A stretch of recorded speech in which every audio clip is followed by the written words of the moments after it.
Hello everyone, I am Tacit and I'm going to be going over the new Gems of War Mythic of the Voidjaw. Of course, this is available in Glory Gem Guild and VIP chest for this week only, and then it'll be in the drop table with everything else. So this Mythic is towards the more average end, but is still decently useful as far as what can end up doing.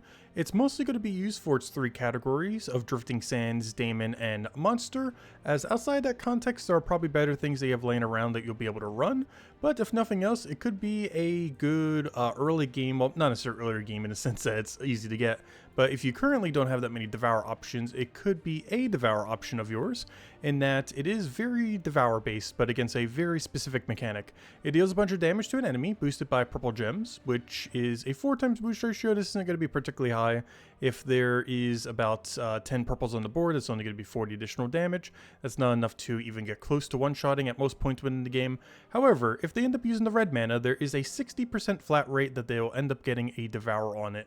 So this, of course, is going to be decent against any kind of pure red team. While it's not an exceedingly high amount of Devour rate, 60% is still above average, though it does have the condition of the enemy having to be red. One upside this, of course, is regardless what team you're running it on, an enemy team is very likely to have at least one red enemy that you would be able to go and get Devour rate on. Though, of course, without having a guarantee rate, it could take them 2, 3, 4, 5 attacks before you ever end up getting that Devour. And one pretty noteworthy thing it does not have at all is any amount of follow-up on its ability, so you have no extra turn potential if you do end up failing, or even if you are successful, you don't actually get to utilize those stats immediately like a really high attacking you end up getting from devouring the enemy, because you have no way of gaining an extra turn from doing this ability. Beyond that, it does have some things that go pretty well with the fact that it has Devour, the main ones being, of course, the little bit of score reduction, as well as to be able to gain a little bit more life to make it even tankier, so it does get to utilize that little bit extra tankiness that it gains from the durability from the Devour. And of course, its most noteworthy thing is its final trait. It ends up creating 2 purple gems when its turn begins. This, of course, is not any kind of specific power gem. It's not any kind of super amount of mana accumulation. It, of course, only goes into purple as well, so you won't be able to get any other mana from it unless it happens to cascade into something else. But for the most part, this is not amazing, but also not awful. The main thing that makes this a little bit more redeeming compared to, let's say, like creating 2 yellow per turn or 2 red or something else is the fact that it is indeed purple. Purple, of course, has a very big benefit by being able to be used by the Archmagus hero class, having a +3 into purple while also having a 50% mana start. It is the only hero class in the game that has that. The next closest is blue, that ends up having a +3 off the Corsair hero class, but does not have a natural 50% mana start. But this is both the natural 50% and a +3 purple that it can end up utilizing. So due to that, out of any color that could have crate 2 of a color without it being a specific power gem, this is the strongest one that it could potentially be. So of the 6 colors that it could be, this has the most amount of potential when it comes to team building into the future. So at least has that going for it, but this is still weaker than Double Pharaoh, Double Explodes. This is still weaker than, honestly, even just the Boom Piles, Double Skull Explode. Obviously weaker than things like Tac Shotgun, such as Wall. So it's very niche when you end up bringing this out, but does still end up having some use cases. One other thing to mention is, of course, we do have a new reset with the most recent 8.9 patch, where Soulforge also ends up getting reset. And while we won't be going over this every single time that it ends up resetting on Friday, it is worth mentioning, since we're already doing the Mythic video, that one thing that's really good synergy with it is actually available in Soulforge right now, at least on PC Mobile, and that is the Void Dragon. It not only gains additional magic whenever you end up matching purple gems, which of course goes really well with creating a bunch of purples per turn, but also ends up creating 9 to 13 purples every single time it does its ability. It's basically one of those Elamagrim-like troops, except it automatically always does its full amount. Unlike Elamagrim that does it based on how many burns on the opposing team, on average you'll get about 11 out of this, so it's a little bit inconsistent, but doesn't require anything else in your team to have to set up its mechanic, which is good because that means the other troop could be the new troop that came out today, creating 2 purple every single turn to help offset him even more. So has even more potential than it does in the past. So kind of funny that he's available right now, as it is perfect time to go and use him, but the new Mythic just came out, so let's go get the new Mythic and go from there. Of course, as we mentioned, in Glory Gem Guild and VIP chests, so we'll end up doing it off of gem keys here. We'll start with some 50, see if we get lucky today. Of course, if we get a Mythic here, it'll be guaranteed. Honestly, after we do 4, I think we're just going to go for the 200s. We have enough keys, we just go for it. Crag the Dread, that kind of reminds me of it, because they both kind of have like a Devour-like mechanic in a similar way. Not quite the same. Oh gosh, a lot of legends there for once. But of course, we're looking for the Mythic. There it is, Voidjaw. However, we're not stopping at 1. I do want 2, as we are going to show at least 1 team with a double of it.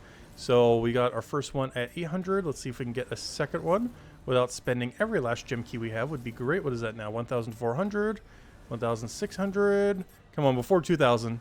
Come on, this pull right here. Ooh, okay, we're going to go over on the second one. At least we got slightly lucky on the first. But we're definitely going over on the second. And there we go. We got our second Voidjaw. But yeah, let's go get this thing upgraded with, of course, the new 8.9 upgrade screen. With all those things there. Let's see if I can actually find where the orbs are on this new screen. Let's see. I'm pretty sure they're just in the same section as they normally would be. Like, go here. There it is. There is our green orb. We'll just dump that onto it. And if we go over to traits, obviously we don't need Ascension. But if we go over to traits, we should be able to just go over here, drop our big orange orb on it, and we're good to go. And that should be everything then. And what's one nice thing about these new screens, you can't accidentally use a power orb. Actually, now that I think about it, where do you even use a power orb? I didn't even think about that just now. But at least you can't accidentally use them. But yeah, where is the power orb in the new setup? Can you even use them for that purpose anymore? I didn't even think about that till just now. How do you use a power orb? Because this new format's nice because you can't really misclick it, but if you wanted to use one, hypothetically, I'm not sure how you go about that. Maybe there's a button somewhere in all this mess. We don't really need to upgrade it. As far as its assassin thing, it's gaining 4 magic and 4 attack. And while it does utilize both of those, it really doesn't need it. It's going to be getting plenty of that from its ability, and the magic damage that it's doing generally isn't going to be killing. The main thing you're looking for is it to devour red, so the extra damage that it has isn't doing too much benefit. Though there is one team that we're going to be utilizing with Arachne Weaver that will end up utilizing it some if it does end up failing, but it shouldn't be that big a deal if you do or don't end up having it, so we're just not going to upgrade it here. But let's go put this into all of the teams and yeah, see what we can end up doing here. Oh, I already forgot what his name was. Oh no. Well, I know what its color is. We'll be able to find it that way. There's not too many things that use all those colors. There he is, the Voidjaw. And we'll be putting this over top of all these. And yeah, let's go see what we can end up doing. Get into all the teams and yeah, let's go try it out. See what we can end up getting out of this. So where should we go? Let's go to... I feel like Golvania has a nice mix of like some amount of red. Definitely not the most red-based kingdom. Let me go to like somewhere's like really red heavy. Oh no, what's a good place for that? Pride Lands, decent. Wild Plains, I feel like is decent. Let's go to Pride Lands for now. We're on difficulty 11 for some reason. But sure, we'll do difficulty 11, why not? Let's see. Let's go do it from the top with the first one, using, of course, Void Dragon, which, oddly enough, very conveniently, is in Soulforge. Kind of funny that, honestly, one of the best synergy troops you could even do it with is in Soulforge today. So, of course, we're creating 2 purple every single turn. We're using Archmagus on every single one of the teams that we're going to be showing, because, honestly, that's the only context you should really be using it in, is if you're doing it with Archmagus, and if you're doing against a team that is very heavily red, ideally, so you can end up getting as much value from it as possible. I believe on all these teams, we do end up going the Wand of Stars route, just because it just ends up working out really well for covering curse and everything, as you have to keep in mind he does need to be able to devour them, so if the enemy has any amount of immune to devour, you have to have some way to curse on your team, and the most convenient way to do that in the current state of the game is just to have, of course, the curse off of your Wand of Stars, so you don't have to put anything else onto the team in order to go and solve that. But of course, we're using him in first slot here. This is going to be a pretty common location to use it because it has a high devour rate. We end up getting our devour at a 60% rate right there, and yeah, just rinse repeat. If you get any skulls, you get a lot of value. I believe our low rarity team, oddly enough, ends up utilizing a little bit of skull damage. It was the only one that actually ended up doing so, but we do end up getting a little bit of extra skull value in there to be able to utilize his attack value, so you can double dip his value by not just getting your high devour rate onto everything, but of course also getting the skulls pokes whenever applicable. He doesn't have anything extra that works towards the skulls, but of course his devours will be the main thing that ends up going towards the skulls. And it looks like we landed both the 60% devours, which of course sometimes it will land, sometimes it won't. But we did get pretty lucky on that battle landing both the potential 2 that we end up needing. And of course if we didn't, we would just have our Void Dragon constantly scaling as well, constantly gaining damage. Let's go for a 4 times monster. Of course there are 3 categories that you could run it for: 4 times Drifting Sands, 4 times Daemon, and 4 times monster. Or in the case of Daemon and monster, technically only has to be 3 times, as you are allowed to use Archmagus as you are in any kind of restriction like that, allowed to use any hero class, so even if it is a monster restriction or a daemon restriction, you are still allowed to use the Archmagus, which is a Mystic, which you're generally going to want to be doing whenever you're using a Voidjaw due to its double purple creation every single turn to maximize the value you get from it. On this team, similar to any of these teams, we're running a +5 purple effectively. Actually, we should be able to see that when we go to our banner thingy, right? Doesn't it show it like that? Let's see. Oh no, it just shows the thing. I forgot. Oh yeah, it shows it here. For bonus mana, you can see we have a +5 purple, and generally any team that you're going to be using with this, you're going to be running at least a +5 purple, +2 off your banner, and then +3 off of your Archmagus hero class. You could do more than that, but generally you'd be better off just doing a second Voidjaw potentially in that situation. So in this case, we're using Arachne Weaver as our one-off, though of course you can use any purple troop in the entire game. The Arachne Weaver is simply to make it a 4x monster build for a restriction, but of course you can do absolutely anything for it. One reason that we're doing it this way is, of course, ideally what we would want to do, oh wow, just a 4x red is going to be very convenient, but ideally what you want to do is attack either the 3rd or 4th slot with a team like this. That way, if you don't end up getting the kill, you might end up putting them into Arachne Weaver kill range. So we're going to do that, end up getting our hit, and as you can see, we finally did end up missing there, which is going to be pretty common. 40% of the time it is going to, of course, be missing. We got pretty lucky on the first battle where it did land every single one of its devours. So now what we could do, if we end up doing this again and we happen to miss, we can then go for the Arachne Weaver. Perfect, exactly what this team is meant for. It's the exact case scenario. So there we got really unlucky and missed 60% in a row, but then we just go for Arachne Weaver, go get all of our value, and then just start devouring from there. And it doesn't matter that we web them because you don't even get magic when you devour something anyways. Oh wow, we're getting the full unlucky experience. We're gonna get so much Arachne Weaver value here. Wow, he is at 0% devour. We are 4. Oh, I thought that was extra turn it moved, but we got 4 misses in our row. That is so bad.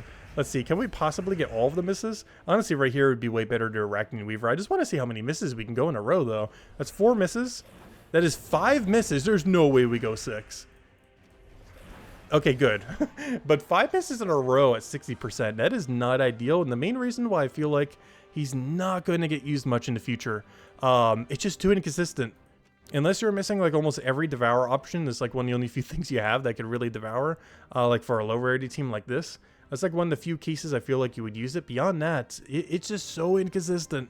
And creating purple just isn't really amazing. Like, it's not bad. 2 purple, 4 purple every single turn. But of course you have to keep in mind it has no mean to stun, so if they're running elementals, it's going to get stunned off very easily if you don't have some kind of way like, you know, Wand of Stars or something similar to go cleanse it off. That's going to be a factor. It also doesn't just have as much of overall flexibility as something like 2 explode per turn, or of course things like Takshaka's wild thing, wild card, or even the Ember Claw's the elemental star, stuff like that, just all end up gaining substantially more consistent mana compared to anything that this can end up doing. And of course you also have the restriction of only being able to do it towards your purple. So for this team, we're going to be going for a little bit of a devour build, as we were mentioning earlier. Luckily we got our devour immediately, so we can actually go and show the devour build properly. So far as devours have been working exactly to the aspects of every team we've been running so far, so that's kind of working out nicely. Because of course this one is utilizing the fact that we have extra skull value, and we did end up missing that one, but of course we could just get our skulls, go and poke them again, and we're pretty much just good to go at that point. So we'll do that, get a little bit extra mana there, maybe try going, actually you can say for one more devour. We actually can't at this point since the last remaining thing is not a red, so we can't end up getting devour on it. As of course it will only work on red. If we try using it on this, it'll do 0% devour rate, though it would of course still do the boost ratio for the damage. As we were mentioning earlier, if there's 10 purple on the board, we'd only have 40 additional damage. And yeah, there we are. This late in the game, we're only getting 107 damage. Early on in the game, maybe that would be okay ratio, but 107 this late in the game is basically 0 damage. That is very, very low for something that is 24 mana cost with absolutely no follow-up whatsoever. So not ideal, but let's go try fishing for, you know what, we'll even go for a curse here, just to try to utilize the fact that there's more purple on the board. We'll go do that, and then try for our skull. Get a little bit of extra skull spam in there, get the skulls that he needs to go and win. I guess we'll just do his ability since that should be kill range, off the purple boost ratio, and there we go. But yeah, that's pretty much a rundown on the Mythic. Overall, definitely get a copy of it. Getting 2, I would say, probably not worth. It is so rare if you're going to be running a team like this for a monster restriction or a daemon restriction. If you are doing daemon, obviously you would do something like a single void dragon or something similar into there, as that would then make it into a daemon team. Of course, hero could be whatever. But Drifting Sand is probably the weakest one of the 3 as far as what you can end up using it for, though you can still run double Voidjaw into a Drifting Sands team probably. But overall, yeah, it's pretty mid. Nothing really over the top. Creating a bunch of purple like this is pretty cool with Archmagus class, but there's just better things out there. You're better off with Pharaoh, you're better off with Takshaka, you're better off with Boom Pile, you're better off with most other troops that are on the higher end that end up creating, you know, some kind of high amount of mana accumulation per turn. His devour rate is just too inconsistent to really depend on. If it was 60% with like the boost ratio also affecting devour rate, then that would be a different story. Because then with 10 purple on the board, you would have 100% devour rate. But this purple boost ratio only ends up affecting his damage on his ability. It does not end up affecting devour rate, unfortunately. Because if it did, then that'd be a different story. Because then there'd be a situation where a lot of times he would have 100% devour rate, at which case, or yeah, at least to red enemies. In which case it would be at least a little bit more viable, but just has way too many conditions to be overall useful. You have to have a lot of purple on your team and purple bonuses to really be able to utilize his final trait. The enemy team needs to have a lot of reds, or at least one red if nothing else, so that you can actually land any amount of devour on them. And it has no extra turn follow-up after it does end up doing its ability. So even if it works out perfectly, like you get like a 5 times purple here, you end up getting devour like 100% of the time, you're still passing your turn every time you end up casting it. So you're still losing a bit of value in that regard. So overall, yeah, it's not the worst Mythic in the world, but it's just very situational that you're bringing it out. And it's mostly only going to be in teams like this where you're using it for a very, very specific restriction that you otherwise don't really have a better team for, either Monster, Daemon, or Drifting Sands, where you're kind of just forcing it into one of those teams due to lacking anything else from the kingdom that would end up going for, or the category that would end up working for it. Which is case, of course, being Monster for that particular example. But overall, yeah, it's definitely worth getting a copy of just for completion's sake, and of course for eventually upgrading the Kingdom of Drifting Sands if you haven't already maxed it out, of course. And then that's about it. You really don't need 2 copies. Just get your 1 and just put it towards the Kingdom upgrade for the eventual 30-star or whatever star level you want to get of Drifting Sands. But anyways, guys, that is the Mythic. If you want to copy paste any of the teams, they'll be in the pinned comment and description. And I hope you all have a wonderful week. Best of luck if you're going to be trying for in the Glory Gem Guild and VIP chest, and have a wonderful weekend. Goodbye, everyone, and thanks for watching.